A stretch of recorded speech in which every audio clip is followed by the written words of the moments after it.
भूखी चिड़िया। सालों पहले की ये बात है। एक घंटाघर में पीकू चिड़िया अपने माता पिता और 5 भाइयों के साथ बसती थी। पीकू छोटी सी चिड़िया थी जिनके पंख बहुत ही मुलायम और सुंदर थे। उसकी माँ ने उसे घंटाघर के ताल पर चहकना सिखाया था, जिससे उसका गाना और भी मधुर हो गया था। घंटाघर के पास ही एक औरत रहती थी जो पक्षियों से प्यार करने वाली थी। वह पीकू चिड़िया और उसके परिवार के लिए हमेशा रोजाना के लिए रोटी का टुकड़ा रखती थी।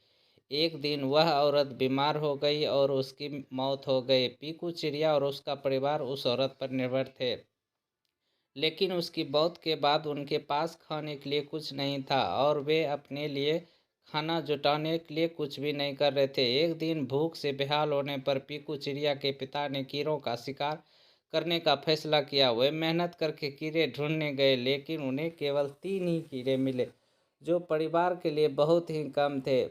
वे 8 सदस्यों का परिवार था, इसलिए उन्होंने पीकू और उसके 2 छोटे भाइयों को उन कीड़ों को खिलाने के लिए बचा के रख दिया। इस दौरान पीकू चिड़िया और उसके छोटे भाइयों ने किसी के घर के खिड़की में देखा कि वहाँ कुछ फल लटक रहे हैं जिन्हें वे खा सकते थे। उन्होंने खिड़की में चोंच मारी, लेकिन उसे कुछ नहीं मिला। उनका प्रयास बेकार हो गया। उन्होंने कहा, माँ, हमें कुछ नहीं मिला। इसके बाद उनके घर के मालिक ने खिड़की से उन पर राख फेंका, जिससे पीकू और उसके भाई के शरीर पर राख लग गई। परिवार ने राख उड़ाने की कोशिश की, लेकिन वह सफल नहीं हुई।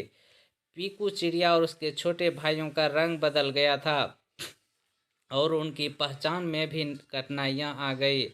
दूसरी तरफ काफ़ी तलाश करने के बाद पीकू के पिता को एक ऐसी जगह मिली जहां काफ़ी संख्या में कीड़े थे। उनके कई दिनों के खाने का इंतजाम हो चुका था।